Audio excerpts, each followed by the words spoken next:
자, 반갑습니다. 오늘 오후 예배, 청년 예배 같이 여러분 함께 하시면 감사드립니다. 우리가 이름은 청년인데 때로는 우리의 젊음은 청년이 아닌 것 같죠. 왠지 좀 이렇게 내가 좀 이렇게 나이가 먹고 늙은 것 같고 몸도 부시시한 것 같고 막 그러죠. 젊은이는 우리 몸과 마음과 모든 것들이 다 동일해야 돼요. 그러니까 마음만 이름뿐인 젊은이가 아니라 우리의 삶의 모든 것들이 정말 이렇게 젊은이의 모습들이 내 자신 생각으로부터 시작해야 됩니다. 처져지지 마세요. 힘을 내시고요. 활발하게 움직이세요. 주님만 똑바로 바라보고 그냥 힘있게 나아가기 바랍니다. 예전에 제가 젊은이일 때는요, 20대일 때는 제가 워낙에 일찌감치 20대를 졸업했어요. 왜냐면 결혼을 27살에 했거든요. 그러니까 어떻게 되겠어요? 젊은 시절이 이게 짧았죠. 27살부터 자주간 어른 행세를 해야 되는 삶을 살았어요. 29살 때 우리 큰애를 낳고 나니까 이제는 더 어른 행세를 해야 돼요. 그런데 내 마음은 내 비전은 항상 젊은이였는데 주변 어떤 환경이나 이런 것들은 어른 행세를 해야 되기 때문에 저도 그때 참 이렇게 젊은이 시절이 너무 아까웠었어요. 근데 지금은 여러분 얼마나 좋습니까? 마음껏 40이 넘어도 젊은이 될 수 있으니까 얼마나 좋아요. 그렇죠? 복 있는 분들, 특별히 그런 분들, 복 있는 분들. 우리 김무웅 형제님 아주 복 있는 분, 제일 복 있는 분. 청춘을 완전히 누리고 있잖아요. 그렇죠? 언제까지 누릴 겁니까, 근데? 그래서 우리가 젊은이 있을 때는 젊은이로서의 우리 모습에 대해서 좀 충실했으면 좋겠어요. 처지지 마시고요. 당당하게 힘있게 패기 있게 나가기 바랍니다. 자, 오늘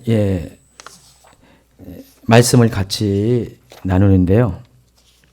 지난 시간에 우리가 팔복에 대해서 좀 서론적인 부분을 나눴고요. 오늘은 마태복음 5장 3절 심령이 가난한 자는 복이 있나니 천국이 그들의 것입니다.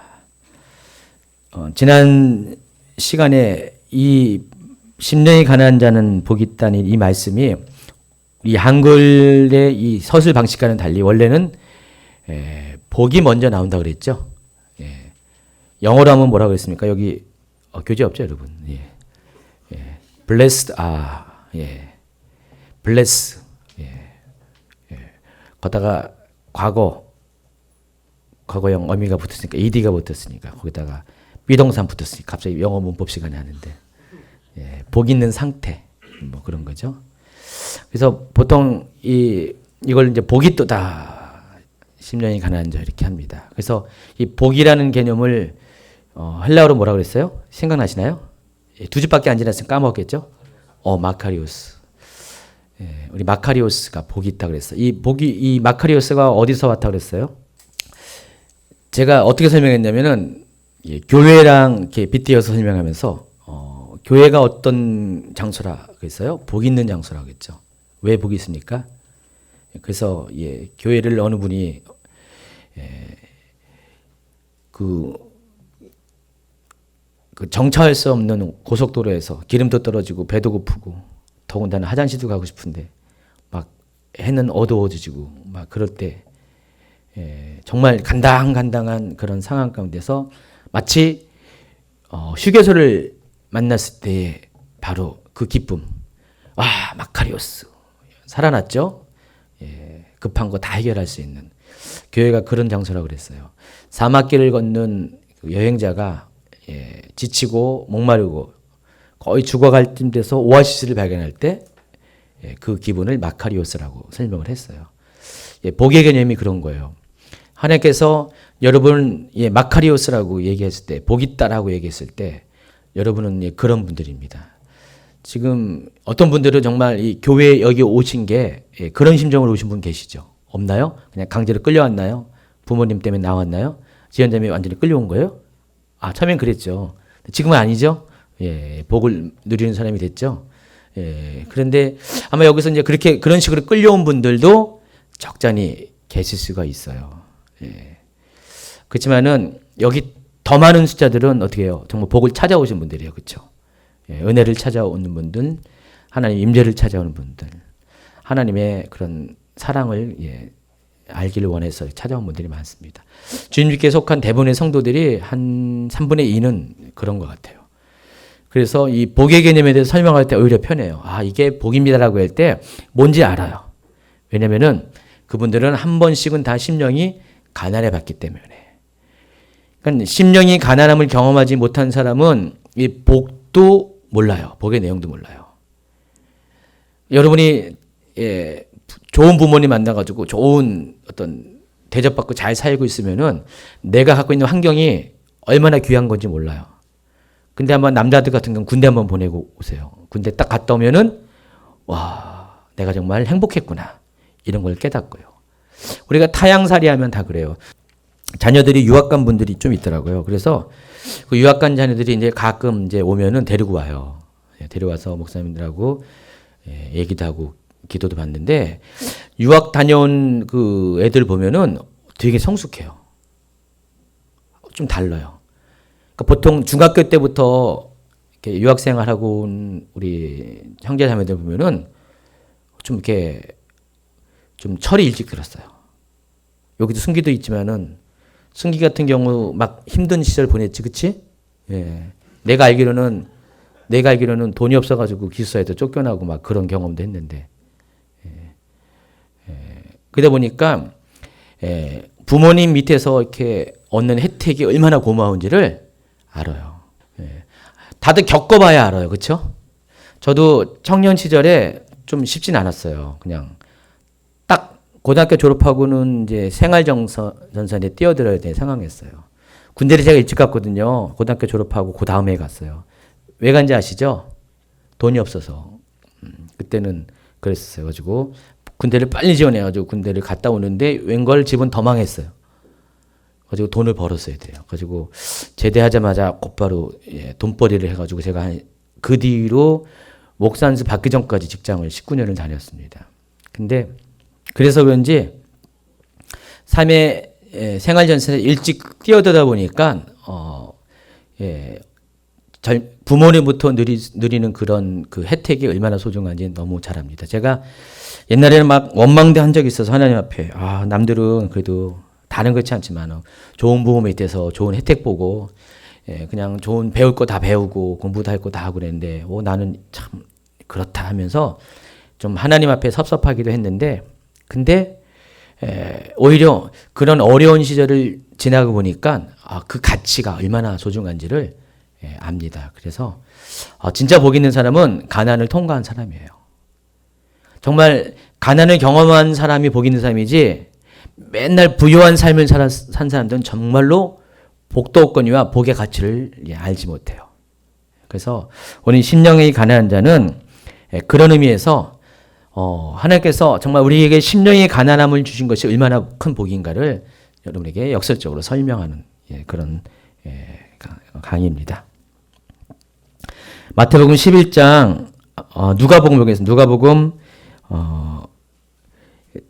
7장 17절에 보니까 예수께 대한 이 소문이 온 유대와 사방에 두루 퍼지니라 하면서 요한의 제자들이 이 모든 일을 그에게 알리니 예수님이 이제 병든 자를 고치고 이런 것들을 이제 대한 소문입니다. 요한이 그 제자 중 둘을 불러 주께 보내 이르되 오실 그이가 당신이 오니까 우리가 다른 일을 기다리오니까 하라 하매. 자, 이 말은 세리요한이 감옥에 갇히니까 마음이 많이 약해졌겠죠. 물론 자기가 예수님을 친히 세례 주어서 그리스도로 인정한 사람인데 소개한 사람인데 오히려 믿음이 약해져가지고 제자를 보내서 예수님한테 예수님이 정말 오시기로 약정하신 그리스도입니까 아닙니까를 묻는 장면이 나옵니다. 그래서 20절에 보니까 그들이 예수께 나와 이르되 세례 요한이 우리를 보내어 당신께 여쭈어보라고 하기를 오실 그이가 당신이 오니까 우리가 다른 일을 기다릴까 하더이다 하니 마침 그때 예수께서 질병과 고통과 및 악기 들린 자를 많이 고치시며 또 많은 맹인을 보게 하신지라. 22절입니다. 예수께서 대답하여 이르시되 너희가 가서 보고 들은 것을 요한에게 알리되 맹인이 보며 못 걷는 사람이 걸으며 나병한 자가 깨끗함을 받으며 귀먹은 사람이 들으며 죽은 자가 살아나며 가난한 자에게 복음이 전파된다 하라. 이런 말씀을 했습니다. 예수님은 직설적으로 내가 그리스도인가 아닌가를 대답하지 아니하시고요. 뭐라고 말씀하시냐면은 예수님이 행하고 있는 이 모습을 보고 그대로 전하면서 요한 보고 정말 예수님이 그리스도인지 아닌지를 판단하라는 것이죠. 예수님이 행한 게 뭐였습니까? 맹인을 보게 하고 못 걷는 사람을 걷게 하고 나병한 자를 깨끗하게 하고 기병 온 사람을 듣게 하고 죽은 자를 살리게 하고 그리고 결론적으로 보니까 가난한 자에게 복음이 전파된다. 예수님이 하시는 사역은 지금 결론이 그거예요. 이 모든 예수님이 하시는 병 고치고 살리는 작업이 결국 뭡니까? 가난한 자에게 복음을 전하는 사역이라는 것이죠. 여러분 병든 자에게 가장 깊은 소식이 뭐죠? 병이 낫는 것이죠. 못 걷는 자에게 걷는 것이죠. 그리고 듣지 못하는 자에게는 듣게 하는 것. 그게 가장 좋은 것입니다. 깊은 것입니다. 아무리 제 아무리 수많은 은금을 준다 할지라도 자기가 가장 절실한 것이 채워지지 않으면 아무런 소용이 없죠. 그래서 우리 속에 가장 힘들고 약한 그것 때문에 고통을 받는 사람들, 그들이 가난한 자고 예수님이 하시는 사역은 그들에게 기쁜 소식을 가져다 주는 건데 바로 그들이 원하는 그 상태에서 회복되는 거, 해방시키는 것이 바로 예수님의 사역이 결국 이 예수님의 사역이 누구의 사역이라고요? 그리스도의 사역이라는 것이죠. 그러니까 하나님의 이름으로 하나님이 보내신 그 하나님의 사람이 하는 일은 바로 회복시키는 것이에요. 사람을 회복시킵니다. 영혼을 회복시키고 육체를 회복시키고 환경을 회복시키는 이런 일을 하는 것. 이것이 하나님의 사람 그리스도의 사명이고 지금 예수님이 그것을 하고 있다는 것입니다. 그래서 예수님은 이 땅에 왜 오셨을까요? 물론 천국 복음을 전파하시기 오셨다고 우리가 알고 있어요. 근데 더 궁극적으로 예수님이 오신 이유는 대상적으로 보면은 가난한 자들에게 복음을 전하기 위해서. 예수님이 이 땅에 오시는 이유는 가난한 자를 만나기 위한 것이고, 가난한 자에게 가장 기쁜 소식, 그들이 원하는 소식을 알려주기 위해서 이 땅에 오셨다는 것입니다. 그리고 예수님께서 가난한 자들에게 복음을 전한 이유가 뭐냐? 계시록 3장 17절에 보니까 내가 말하기를 나는 부자라 부유하여 부족한 것이 없다 하나 내 곤고한 것과 가난한 것과 가난한 것과 눈먼 것과 벌거벗은 것을 알지 못하는도다. 라오디게아 교회의 성도들에게 하는 말씀입니다. 부유한 자는요 어떻습니까? 자신 속에 있는 약함을 몰라요. 가난한 걸 몰라요. 그러니까 아무리 부자에게 복음을 전한다 할지라도 부자들은 자신의 그 부유함 때문에 자신의 진실을 몰라요. 참모습을 모르기 때문에 가난한 자를 위해서 복음을 전해오신 예수님의 말씀이 들려지가 않는다는 것이죠. 아까 우리 11세가 여성 11세가 밥을 먹었는데 저는 아침부터 이렇게 계속 말씀을 전하니까 배가 엄청 고팠잖아요. 맛있더라고요. 근데 어느 집사님은 배가 안 고프신가 봐요. 안 드세요. 보니까 먹었대요, 미리. 먹으니까 비빔밥 맛있었죠, 오늘. 근데 그걸 안 드시더라고요. 그렇게 맛있는 거를. 배부른 자에게는 아무리 좋은 것도 별 필요 없습니다. 그래서 부자에게는 아무리 좋은 음식도 아무런 쓸데없습니다. 그러나 가난한 자에게는 아무리 값싸고 맛없는 음식도 다 마실 수밖에 없습니다. 그래서 배고픈 것이 이제 반찬이란 말이 있습니다. 그래서 복음은 누구한테 전해야 되냐? 대상이 분명히 해야 돼요. 부자한테 복음은 전하는 것이 아니라 가난한 자들에게 전합니다. 그래서 예수님이 이 땅에 오셨을 때도 실제적으로 물질적으로 환경적으로 가난한 자들에게 복음을 전하셨어요. 그러니까 예수님은 늘 찾아다니는 사람이 죄인들이었어요. 가난한 자들이었고 또 아픈 자들, 버림받은 자들에게 예수님은 찾아가셔서 천국 복음을 전했습니다. 부자들에게는 그것이 쓸데없기 때문에 그래요. 예수님을 따르는 제자들 중에서 어떤 사람이 예수님께서 나를 따라오겠을 때 어떤 청년이 뭐라고 했습니까? 고민했어요. 자기가 돈이 많은 이유 때문에 그것을 버리고 따라갈 수 없기 때문에 막 고민했어요. 그때 그 모습을 보고 예수님께서 이렇게 말씀하십니다. 마가복음 10장 24절에서 제자들이 그 말씀에 놀란지라 예수께서 다시 대답하여 이르시되 얘들아 하나님의 나라에 들어가기가 얼마나 어려운지 낙타가 바늘귀로 나가는 것이 부자가 하나님 나라에 들어간 것보다 쉬우니라.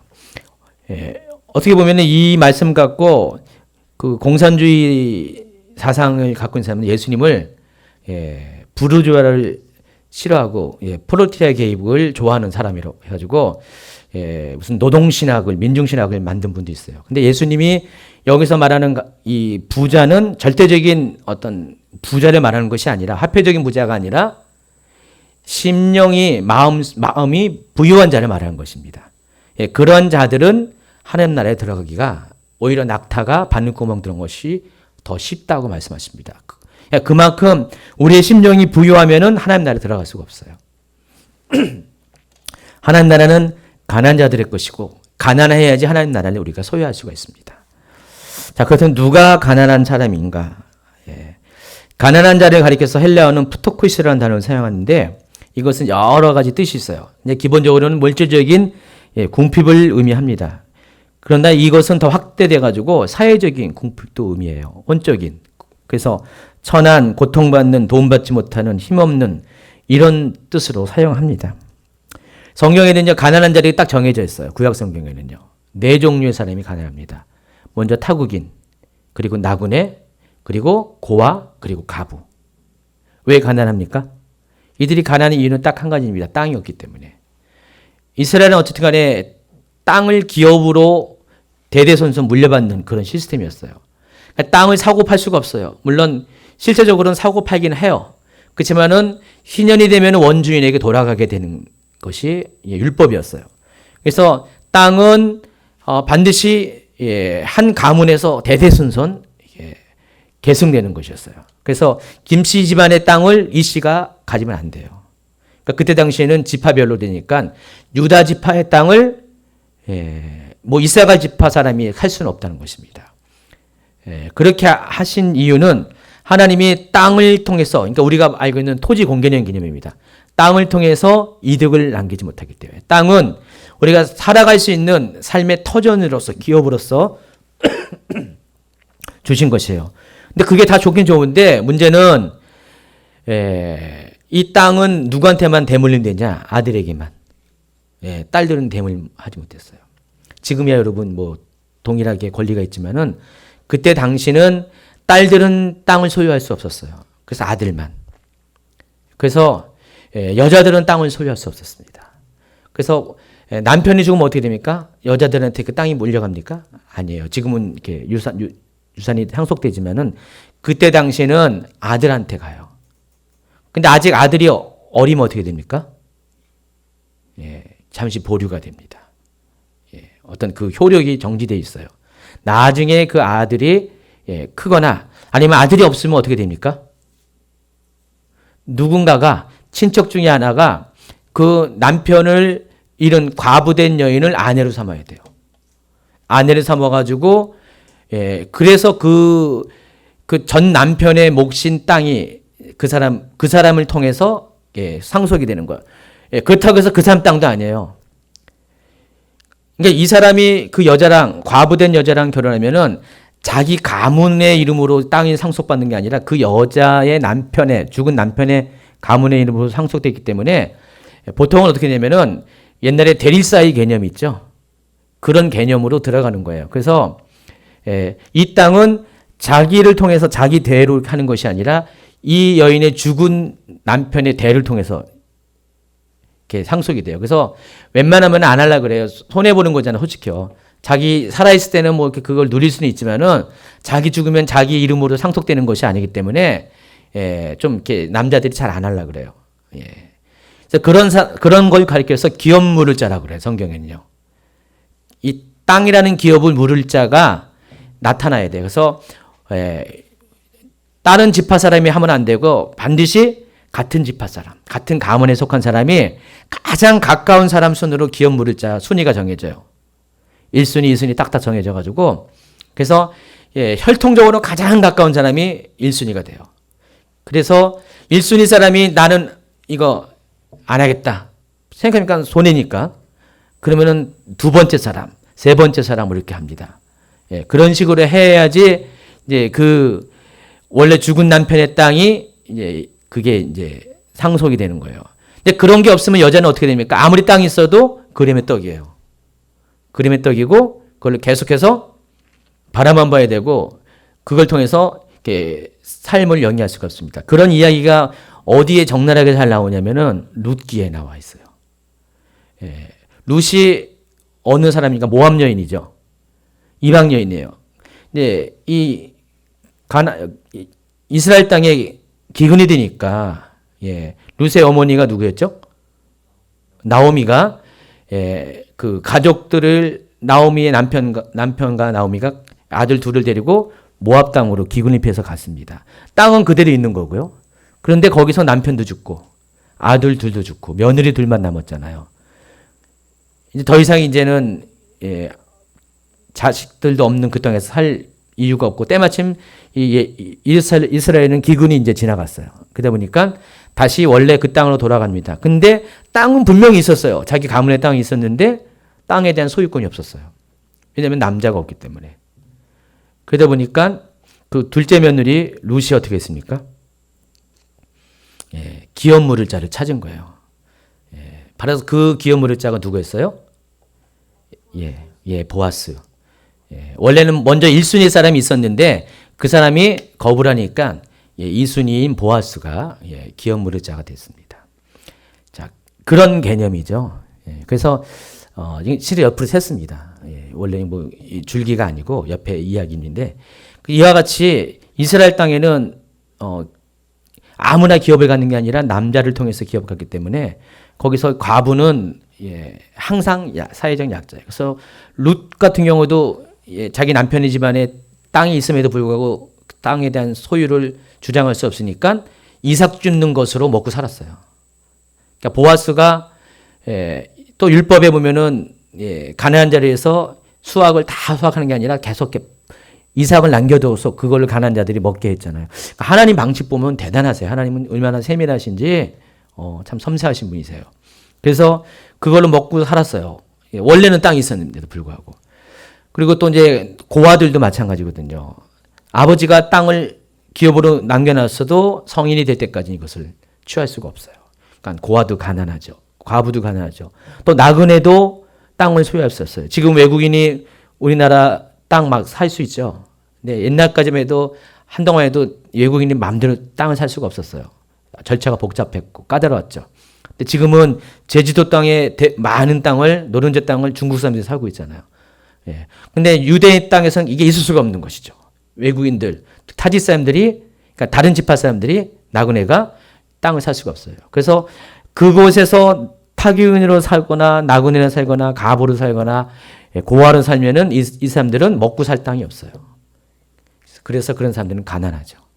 늘. 그러니까 성경에는 이 네 종류의 사람들이 가난합니다. 그래서 하나님은 이들을 가리켜서 사회적인 약자라고 했고 이들을 위해서 11조를 따로 준비하세요.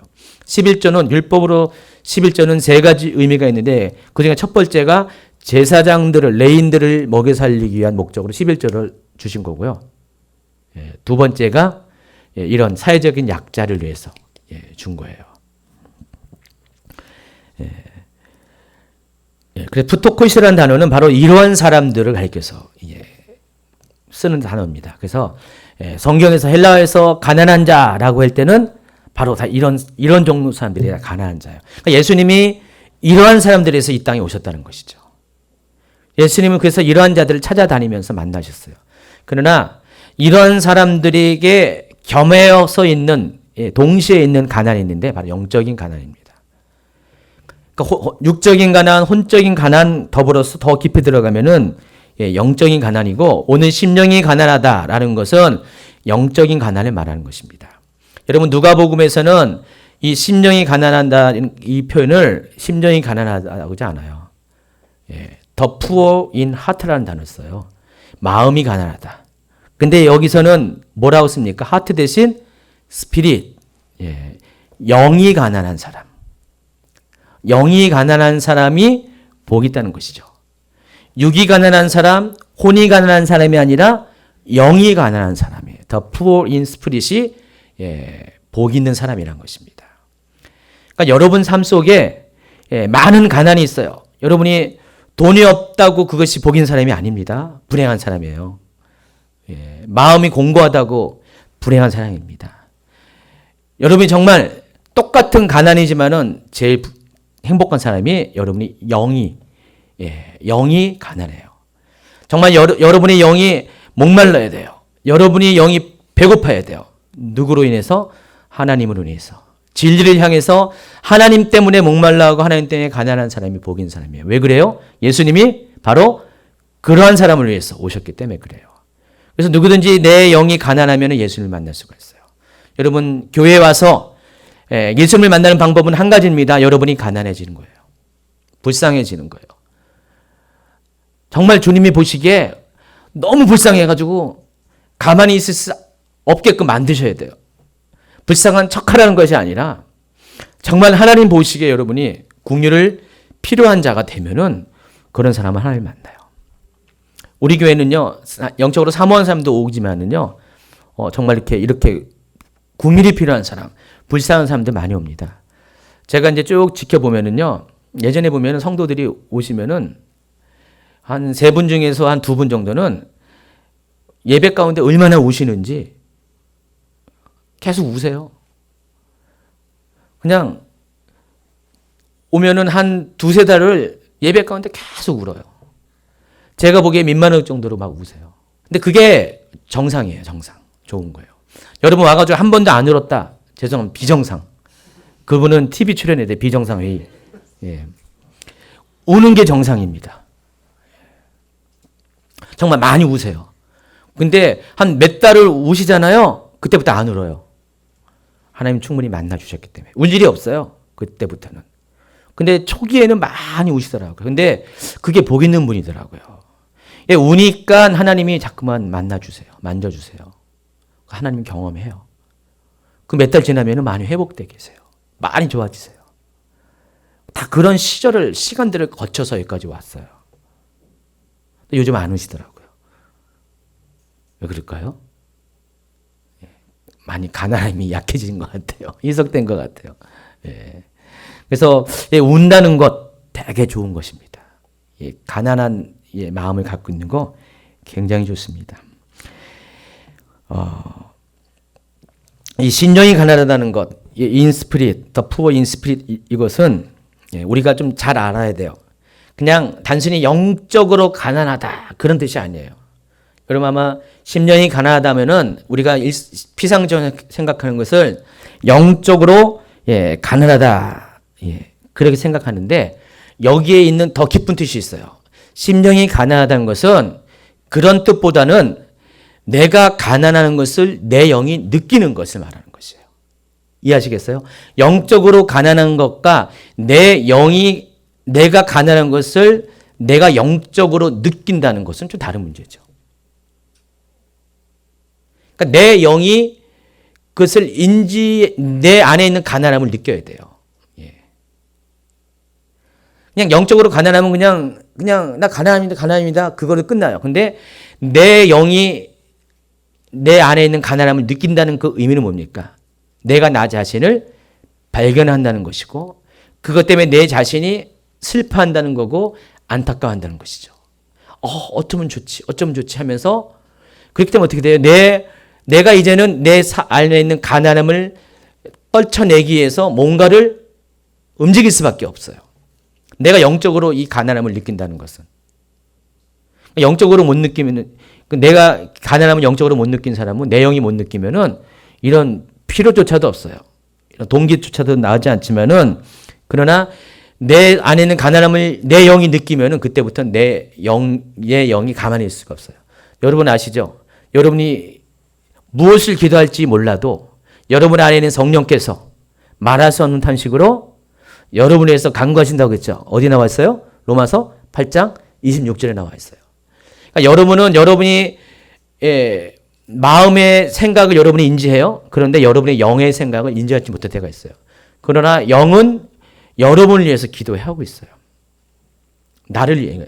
영도 나니까. 그래서 우리가 보통 이렇게 방언 기도할 때 보면은 전혀 내가 알지 못하던 기도를 하는 것들을 딱 발견하게 돼 있죠. 내가 평소 이런 기도를 했나? 근데 방언 통역하는 거 보면은 아주 내가 평소 안 하던 기도를 하고 있다는 것을 알고 있어요. 왜 그래요? 내 영이 내 마음은 마음이지만 내 영이 내 마음이 인지하지 못하는 것, 깨닫지 못하는 것은 내 영을 알기 때문에 그것을 위해서 기도한다는 것이죠. 그래서 방언 기도가 평상시에 기도와 다른 통역으로 나오는 경우가 많이 있습니다. 그래서 우리가 진짜는 껍데기인 육이 아니라 그 안에 있는 혼도 아니라 더 깊은 곳에 있는 지성소에 있는 우리의 영이 진짜잖아요. 여러분 앞에. 그래서 그 영이 여러분 안에 가난함을 느끼게 된다면은 그 영이 내가 영으로 기도하는 거예요. 내 영이 기도하는 거예요. 내 영이 하나님 앞에 기도하면은 영이신 하나님이 내 영의 기도를 듣고 우리 심령의 가난함을 보시고 찾아오셔가지고 우리를 만나주시기 때문에 그래서 복이 있는 사람이 된다는 것입니다. 계시록 3장에는 라오디게아 교회는 모든 것이 다 풍족했잖아요. 그렇죠? 먹을 것, 입을 것 모든 것이 풍족했고요. 여기는요 3가지가 유명했습니다. 돈이 많은 도시였어요. 제가요 그 라오디게아를 한번 갔었어요. 이번에 작년에 터키 갈 때 다른 도시는 솔직히 에베소 빼고는 다 고만고만했었어요. 뭐 어떤 유적이 별로 없었어요. 에베소는 굉장히 대단한 유적이 나왔는데 라오디게아라는 도시를 맨 마지막에 갔는데 벌판에 있습니다. 근데 이제 막 그 유적을 개발하는 단계였어요. 10%밖에 개발 안 됐대요. 아직 90%가 땅에 묻혀 있는 상태였는데 와 대단하더라고요. 굉장히 넓고 광대한 범위의 도시가 형성이 됐는데 그나마 10%밖에 발굴하지 않은 거예요. 바람 부는 언덕이 있더라고요. 라오디게라는 도시가. 근데요 거기에 교회가 있었어요. 교회터. 그 교회터가요 얼마나 큰지 체육관만 했어요. 작년에 혹시 제가 사진 이렇게 슬라이드에서 보일 때 무슨 기둥 붙잡고 매미처럼 사람들이 서 있는 데 있었죠. 우리 우소미 형제도 막 매미처럼 붙어 있었죠. 생각 안 나세요? 거기가 라오디게 교회예요. 우선 로마의 아주 그냥 거대한 건축물의 그 유적지에서 딱 서 있는 것처럼 있는데 실은 그게 교회였어요. 그 길이가 우리가 본 길이만 해도 한 50m 돼요. 그 교회 길이가. 기둥 높이만 해도 10m가 넘어가요. 근데 그 가이드 하시는 선교사님이 있는데 요게 끝이 아니래요. 개발이 덜 돼가지고 아마 더 가야 된대요. 그걸 찾아내려면은. 그러니까 교회가 엄청 큰 거였어요. 그 당시에 2000년 전에 그 라오디게아 교회가 그 정도였어요. 물론 세리요한이 7교회에게 편지 쓸 때는 교회 건물이 있었던 건 아니었어요. 몇 세기 후에 그 라오디게라는 도시에 교회가 생겼는데 교회가 그 정도라면은 그 도시 자체가 얼마나 크겠어요. 아주 거대한 도시예요. 그래서 지금 10%밖에 개발이 안 된 거예요. 발굴이 안 된 건데 근데 그 라오디게아는요 굉장히 돈이 많은 도시였어요. 그래서 은행으로 유명했어요.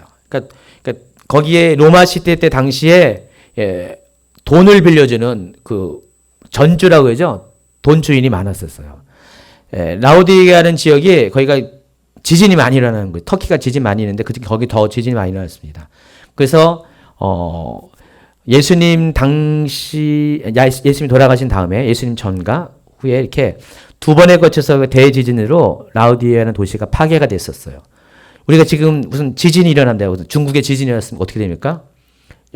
전 세계에서 막 도와줘야 되고 후원도 해줘야 되잖아요. 근데 거기는 로마 정부에서 제국 정부에서 황제가 지진을 하니까 로마 정부에서 도와주겠다 지원해주겠다 했는데 필요 없습니다. 우리 돈 있으니까 필요 없습니다 할 정도로 원조도 마다할 정도로 자기 돈을 가지고 도시를 재건할 정도로 돈이 많은 도시였습니다. 또 한 가지가 뭐가 유명했냐면은 의류 산업이 유명했습니다. 의류 산업. 특별히 이제 검은색 양 털로 만든 그런 모직 산업이 유명했어요. 지금도 패션이 있는데 그때도 패션이 있었습니다. 잘 나가는 어떤 패션이 있었는데 그 라오디게라는 도시가 패션으로 유명한 도시였어요. 또 한 가지가 뭐냐면은 안약으로 유명했습니다. 그 라오디게에 거기에 이제 당시에 로마 제국에서 가장 유명한 눈병 약이 있었어요. 그래서 그걸로 인해서 도시 자체가 유명했습니다. 그러니까 세 가지가 다 갖춰진 도시였어요. 돈이 있고요, 패션이 있고요, 의학이 발달한 도시였어요.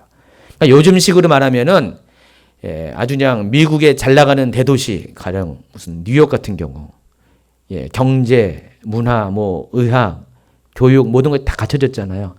그런 도시.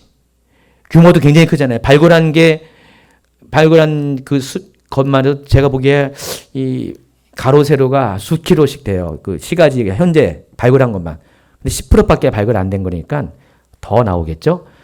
이건 굉장히 부유한 도시였어요. 대도시에 해당한 거였죠.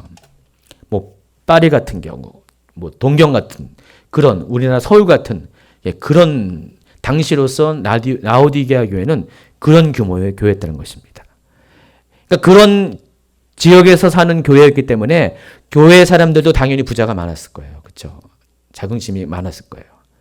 우리도 이제 우리 이 교회가 있는 지역만 해도요, 좀 가난한 지역이에요. 실은 여기가. 요 뒷동네 보세요. 가난한 지역인데 우리야 뭐 이렇게 여기 사는 사람보다는 앞쪽에 사는 더 많잖아요. 단 쪽에서 오기 때문에 잘 못 느끼지만 실제로 어떤 지역에 터를 두고 있는 교회들 보면 가난한 동네의 교회를 보면은 교회들 가난해요. 구성원들이 다 가난하기 때문에. 근데 압구정 같은 데 가보세요. 강남 같은 데. 동네가 부자니까 교인도 다 부자예요. 교인들이 끝나고 셀 모임 같은 데 얘기 뭐 하는지 아세요? 주로 대하는 게 골프 어디가 좋았더라. 뭐 어디가 무슨 뷔페가 그거 맛있었더라. 뭐 그런 얘기해요. 가난한 동네에 가서 그런 얘기가 통합니까? 어디 갔더니 싸게 사는 게 있더라. 뭐 아웃렛이 딴 데선 만 원인데 여기는 7,000원 주고 2, 3,000원 깎는 거 막 그게 소통의 대화의 주제입니다. 근데 라오디게아는 그럴 얘기할 필요 없어요. 깎아서 살 필요가 없습니다.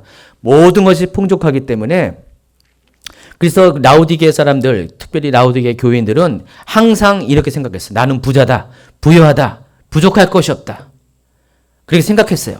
그러나 그들의 영은 예수님이 바라보는 그들의 영, 마음이 아니라 영은 굉장히 가난했습니다.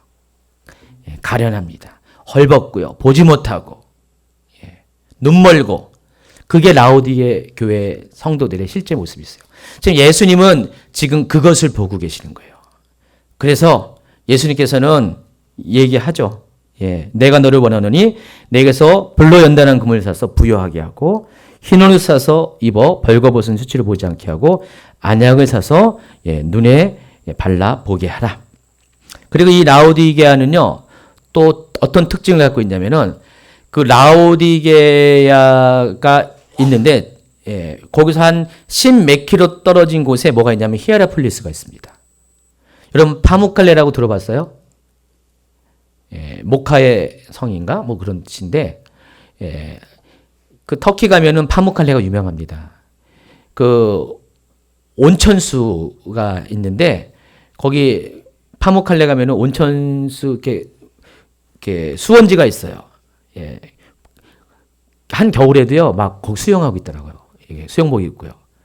참 재밌어요. 거기 가니까 물이 굉장히 맑아요. 맑는데 그 바닥을 보니까 뭐가 있는지 아세요? 옛날 유적 돌기둥들 막 이런 거 있어요. 거기는 이 터키라는 땅은요 개발 안 된 게 너무 많아요. 개발만 하면 다 관광지원이에요. 땅만 파면 다 유적들이 나오는 거예요. 그러니까 거기 그 온천수 그 수영장 밑에도 보니까 그냥 로마 시대에 쓰던 돌기둥이 다 이렇게 깔려 있고 그런 데서 이제 물이 쫙 나와요. 그러면은 그게 흘러내려 가지고요 밑으로 쭉 떨어져요.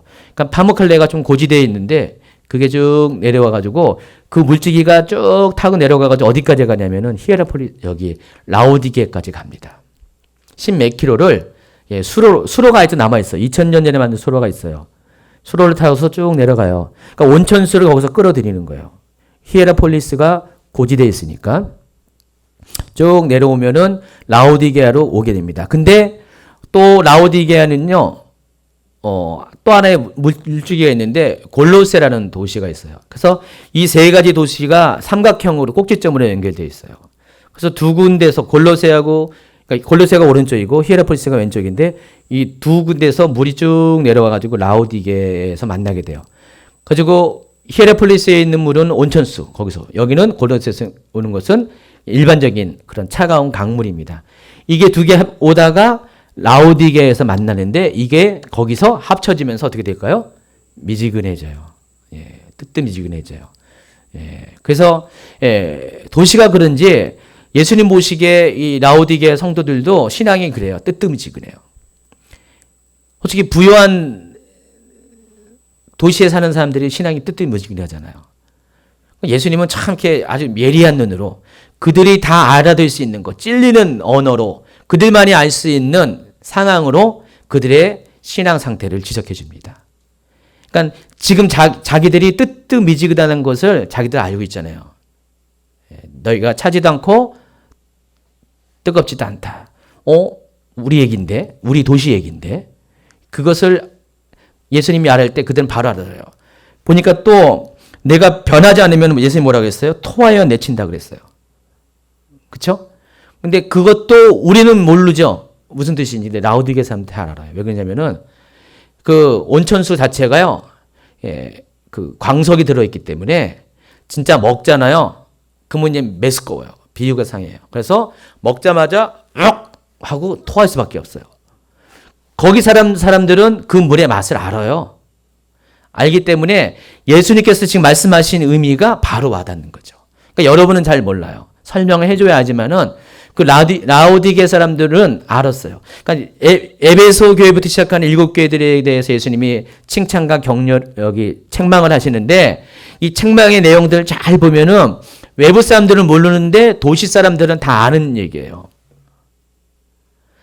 가령 사대 사람들에게, 사대 교회에게 뭐라 했습니까? 내가 사람과 같지만 실은 죽은 자라다. 그렇게 얘기했어요. 여러분 뭔 뜻인지 모르죠? 근데 그곳에 살아가는 사람들은 역사를 경험한 사람 다 알아요. 이 말이 무슨 뜻인지. 왜냐면은 원래 이 사대가 예전에 그 리디아 왕국이 있었는데 그 곧 아나톨리아 지역의 터키 땅에 그 리디아 왕국의 수도가 사대였어요. 거기 갔더니 사르디스라고 있더라고요. 그 현지 말로. 그 사대인데 이 사대는요 아주 그냥 높은 산봉우리 같은데 아크로폴리스 도시가 형성이 돼 있어요. 거긴 철옹성이에요. 철옹성이라서 외부에서 누가 친일자가 공격하잖아요. 그러면은 거기는 곤란에 쏙 들어가면은 도저히 공격을 할 수가 없어요. 왜냐면 보니까 우리들 가서 봤는데 몇백 미터 산꼭대기에 절벽 다 양쪽 절벽인데 그 위에 도시가 있기 때문에 원래 이 사대가 그 수도이고요. 그 밑에 보면은 두아디라 생각나지? 두아디라는 평지에 있는 도시였어요. 평지에 있는 도시였는데 일종의 방어 1차 방어진에 해당하는 것이었어요. 그래서 두아디라는 항상 여기 외적의 침입을 자주 맞았어요. 그러니까 여기가 점령돼 여기 공격을 받으면은 사람들이 전부 다 그 사대성으로 다 도망간 거예요. 여기서 이제 적군을 맞이하는 동안에 1차적으로 여긴 평지에 있었고 사대는 산꼭대기에 있었죠. 그래서 사대로 다 도망가서 거기에 문을 딱 걸어잡고 안 나오면은 몇 년 동안 버틸 수가 있어요. 때마침 여러분이 성경에 잘 알고 있는 고레스 왕이 페르시아 제국을 세우기 직전에 아직 뭐 페르시아 제국이 왕국의 수준에 있을 때 리디아 땅을 점령합니다. 공격하는데 이 리디아 땅은 또 뭐가 유명했냐면 돈이 유명했어요. 금이 많았었어요. 세계 최초의 금으로 만든 주화가 시작된 가 거기에서 화폐가 제일 만든 데가 거기였어요. 그래서 그 땅을 공격을 하러 갔어요. 근데 딱 숨어가지고 철옹선에 숨어가지고 안 나오는 거예요. 그랬더니 페르시아 군대가 그 사대를 딱 포위했습니다. 그러면서 고레스 왕이 한 말이에요. 그게 너희들이 지금 사등과 같지만은 실은 죽은 자로다. 딱 그 사대 사람을 향해서 그냥 큰 소리로 딱 얘기하면서 곧 내가 점령할 거다 한 거예요. 그리고 2주 만에 실제로 점령했습니다. 어느 날 이제 페르시아 군대가 포위한 군대가 사대성을 계속 관찰하고 있는데 사대성 위에서 갑자기 투구가 군인들이 쓴 투구가 한 병사가 실수로 밑으로 떨어뜨립니다. 몇백 미터 밑으로 떨어지죠. 근데 가만히 보니까 위에서 누군가 싹 내려오는 거예요. 투구를 주스러. 그래서 계속 지켜봤습니다. 비밀스럽게. 그랬더니 나중에 봤더니 거기 절벽을 오를 수 있는 통로가 있었던 거예요. 비밀 통로가 있었어요. 그래서 그걸 잘 지켜보고 있다가 밤중에 페르시아 군대가 기습을 합니다. 기습을 해서 거기 따라서 올라가 봤더니 지키는 병사가 없어요. 왜냐면 여기는 도저히 못 들어올 이유가 없다고 해서 밤새 잔치를 벌리고요. 다 술이 떡이 돼가지고 다 자고 있는 거예요. 그래서 페르시아 군대가 아주 손쉽게 리디아 왕국을 무너뜨렸습니다. 그래서 리디아 왕국에 나오는 그 수많은 은금을 가지고 제국을 일으켜서 군대를 만들고 군자금을 가지고 페르시아 제국이 급속하게 빠르게 이렇게 제국이 됐습니다. 그게 이제 세계사에 나오는 이야기입니다. 근데 라오디게 얘기하다가 갑자기 사대 얘기를 했네요. 그러니까 사대도 이제 라오디게는 비슷한 거죠. 그래서 이 라오디게가 사대처럼 비슷하게 그렇게 자긍심이 많은 도시였다는 것입니다.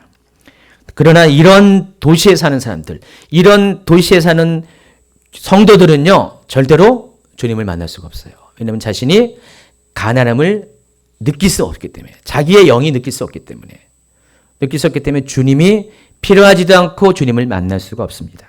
그러나 가난한 곳에 있는 성도들, 정말 이렇게 내 가난함을 영으로 느끼는 그런 성도들은 어떻게 됩니까?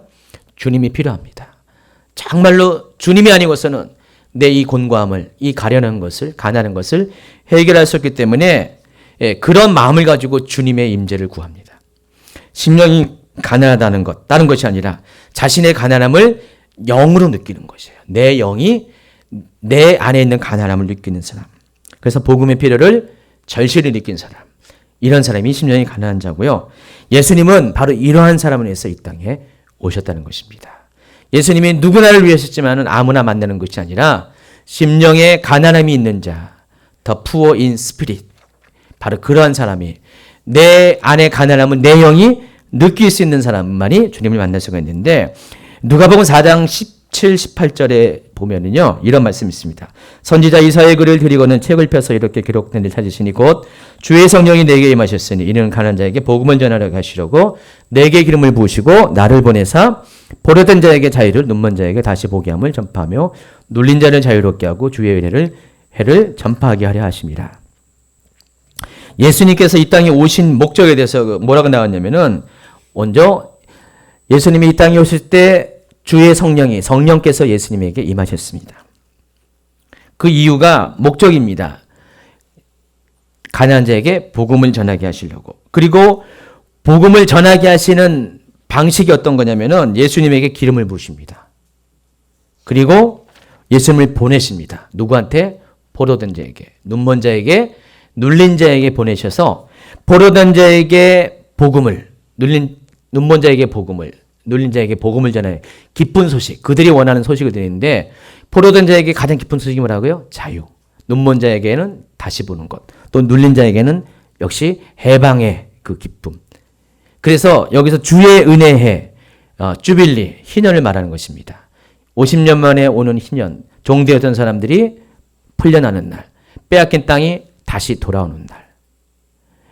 그 회복의 날에 그 기쁨을, 그 축제를 누리게 하기 위해서 예수님께서 이 땅에 오셨고 예수님이 그런 사역을 하기 위해서 성령이 임하셨고 성령이 임한 결과 기름 부음이 임하셨고 그 기름 부음을 가지고 예수님이 파송받아서 포로된 자가 눈먼 자에게 또 눌린 자에게 가셨다는 것입니다.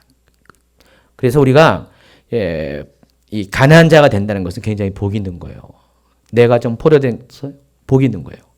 좀 있으면 이제 포로된 자가 누군가, 눈먼 자가 누군가, 눌린 자가 누군가를 다음번 때 시간에 이야기할 겁니다. 구체적으로 얘기하는데 가만히 보면은 내가 정말 포로된 자였다는 것을 깨닫게 될 거고요. 내가 눌린 자라는 게 깨닫게 됐고 내가 눈먼 자가 있는 것을 알게 되는데 실은 그것을 아는 것이 복이 있다는 것이죠.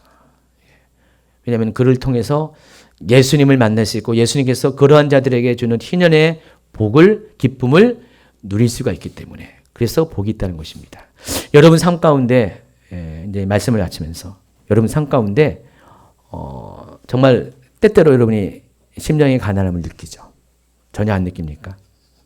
내 영이 정말 목마르고 배고프고 내 영이 정말 불쌍함을 느낄 때, 정말 영적으로 많은 어떤 깊은 신음 가운데 들어갈 때가 있었죠.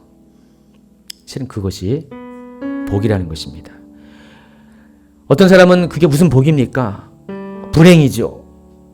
아닙니다. 복입니다. 그래야지 우리가 주님이 필요하다는 것을 깨닫게 되고, 바로 그때 우리를 위해서 찾아오시로 작정하시고 지금도 우리 기다리시는 주님을 만날 수가 있기 때문에. 어느 분이 그러더라고요. 교회 오는 사람들은 막 찌질하대요. 잘 나가는데 왜 교회를 가냐. 요즘 또 잘 나가는 사람들이 교회 많이 오더라고요. 사회적인 뭘 이렇게 같이 누리기를 공유하는 사람도 있지만은, 옛날에만 해도요, 교회 다니는 사람 사회에서 정말 못나고 부족하고 그런 사람이 많이 온 거 사실이에요.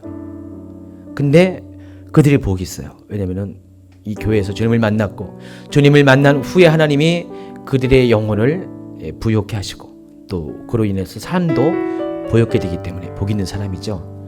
여러분 중에 내가 과연 사람들이 보기에 정말 찌질한 모습으로 여기 서 있는가? 그것 때문에 혹시 나는 뭔가 낙심한 사람이 있습니까? 내 인생은 이게 뭐야? 나는 지금 나이가 이만큼 먹었는데 나는 해놓은 것도 없고 이러는 것도 없고, 나는 여전히 혼자고, 나는 여전히 부족하고, 이게 뭐야? 내가 언제까지 주님 이렇게 살아야 됩니까? 내가 언제까지 주님을 따른다는 그 이유 하나만으로 이렇게 내 자신의 삶을 챙기지 못하고 이런 삶을 사십니까? 실은 저도 그랬었어요. 한 20년 가까이를 저도 굉장히 힘들었어요. 도대체 내 인생은 뭔가? 내가 정말 그냥 철들 무렵부터 부모 돈 벌어서 부모 봉양하는, 내가 원하는 공부도 잘 못하고 맨날 제약받고 하고 싶은 거 아무것도 못하고, 제가 실은 40이 넘어서까지 그냥 이 가족들 부양하느라고 힘들었었어요. 그랬었는데 이게 뭡니까 도대체? 남들은 다 사역의 터에서 다 뭐 목사 안수도 받고 담임 목사도 되고 열심히 사역하는데, 나는 벌써 10몇 년 동안 전도사고, 여전히 직장 다니고, 직장을 다녀도 여전히 빚은 있고, 여전히 허덕이고, 이게 도대체 뭡니까? 막 그렇게 그런 삶을 보냈던 것 같아요. 근데 실은 그게 복이 있었어요. 그걸 통해서 하나님은 다행히 만나 주셨고, 그것 때문에 정말 주님이 필요하다는 것들을 알게 하는 겸손을 경험하게 하셨고요. 아니, 그 시간이 없었으면 과연 내가 오늘날 내가 이 모습 이대로 서 있을까? 아니에요. 절대 아닙니다. 저는 아마도 되게 교만했을 거예요. 제가 가끔마다 농담반 진담반 얘기했죠. 저도 예전에는 좀 똑똑한 소리를 듣고 살았었는데, 하나님이 그런 어떤 그 내 안에 있는 자존감을 막 뭉기시더라고요. 막 뭉기시면서 정말 이렇게 예전에 생각했던 별것도 아닌 사람들한테 내가 별것도 아닌 취급을 당하는 어떤 삶을 살게 되고 막 속상했었어요. 마음이 아팠어요. 주님이 좀 부모님도 원망했고 주님도 원망한 적도 있었는데, 그런데 그것이 오히려 나한테는 복이었고, 그걸 통해서 정말 하나님 앞에 가난한 자로 서 있었고, 그것 때문에 주님을 더 만날 수 있는 시간들, 기회들을 허락받은 것 같아요. 여러분 지금 여러분의 가난함이 정말 복임을 느낄 수 있다면, 그것이 여러분을 럭키보이, 럭키걸로 만들 수 있는 바로 행운의 그런 조건이라면은 이런 것을 붙잡으세요. 하나님, 내가 어떻게든지 하나님 주신 부여보다는 이 가난함을 선택하기 원합니다. 하나님, 나로 하여금 더욱더 가난한 자가 되게 하옵소서. 육신적인 가난을 궁극적으로 말한 것이 아니라 내 영이 점점 가난하기 원합니다. 언제까지라도 가난하기 원합니다. 늘 언제나 주님을 만나도 더 만나고 싶고, 주님을 경험해도 더 주님이 보고프고 갈망하는 그런 사람이 되기 원합니다. 왜냐하면 그래야지 내가 주님을 계속해서 만날 수 있기 때문에. 여러분, 하나님이 그런 상태에서 여러분을 만나주시면은 한번 딱 만족하면 그걸 끝이에요. 다시 나는 교만해집니다. 부유해집니다. 그럼 주님이 떠나가요. 있을 곳이 없어요. 주님이 올 이유가 없기 때문에. 그냥 여러분이 계속해서 부족하고 연약하고 어리석고 가난한 것들을 계속 인정하고 살면은 주님은 계속 가난한 여러분 가운데 찾아오시고 함께하길 원하십니다. 그래서 여러분 모두가 평생을 영혼의 가난함, 여러분의 심령의 가난함을 평생을 놓치지 않고 살기 바랍니다. 어느 순간에 내가 부유해지면은 큰일 났다고 돌이키세요. 내 안에 있는 가난함을 다시 회복하세요. 우리가 앞으로 팔복을 쭉 하겠지만은 이 팔복은 계속해서 이 첫 단추부터 다시 껴야 돼요. 심령의 가난함부터 다시 돌아오고 또 올라갔다 다시 돌아오고 이것들이 계속 반복돼야 됩니다. 여러분 가난하지 않고서는 절대로 예수님 만날 수가 없습니다. 가난하지 않고서는 예수님께서 여러분에게 주시고자 하는 복을 누릴 수가 없습니다. 예수님 안에 모든 해결이 있고 예수님 안에 모든 어떤 답이 있습니다. 그 답을 취하기 위해서는 날마다 내 안에 있는 가난함을 내 영이 느낄 수 있도록 여러분이 깨어있기 바랍니다. 계속 깨어나세요. 깨어나시고 또 깨어나서 내 영으로 가난함을 고백하시면은 하나님 앞에 하나님은 정말 여러분을 이렇게 계속해서 만나 주실 것입니다. 오늘도 내일도 영원토록 주님 나라 갈 때까지 여러분 계속 가난하세요. 실제로 물질의 가난한지라도 그것을 선택하세요. 물질의 부요 때문에 내 영의 가난함을 놓치지 않고 차라리 내 영의 가난함을 지키기 위해서 물질의 가난함도 감당할 수 있는 그런 결단이라도 있기 바랍니다. 기도로 마칩니다. 하나님, 오늘 심령의 가난한 자는 복이 있나니 천국이 저희 것임이라 했는데, 하나님 정말 우리 속에 우리 안에 있는 가난함을 우리의 영이 느낄 수 있으므로 내 안에 영이 정말 하나님의 은혜 안에서 생명 안에서 깨어 있는지요. 그동안 우리는 내 영이 죽어가는 것을 보지 못하고 깨닫지 못하고 살았습니다. 하나님, 이제 하나님 깨어나게 하옵소서. 이제 죽었던 우리의 영을 다시 소생시키시고 내 안에 잃어버렸던 하나님과의 관계들을 회복할 수 있는 새로운 출발, 다시 일어나는 출발이 우리 가운데 있게 하여 주옵소서. 어떤 사람은 우리의 현재의 모습, 나의 현재의 모습을 보고 정말 한심하다. 어떻게 저 정도밖에 안 되냐? 저 나이 돼서 저렇게 살 수밖에 없냐? 그렇게 말하는 사람도 있습니다. 아닙니다, 하나님. 오히려 그것이 바로 나의 모습이 복입니다. 나의 모습을 통해서 내가 주님을 더욱더 찾게 된다면, 내 모습 그대로 주님을 필요를 느낀다면 오히려 이것이 내 삶 가운데 복인 것을 고백합니다. 하나님, 다른 거 다 잃어버리고 놓치고 소유하지 못한다 할지라도 오직 주님만을 소유할 수 있는 진정 복 있는 사람이 될 수 있도록 함께하여 주옵소서. 오늘 하나님, 심령이 가난한 자가 바로 나이기를 원합니다. 내가 심령이 가난한 자가 되어서 천국을 누릴 수 있는 그런 복된 자가 되게 하여 주시옵소서. 존귀하신 예수님의 이름으로 감사하며 기도합니다.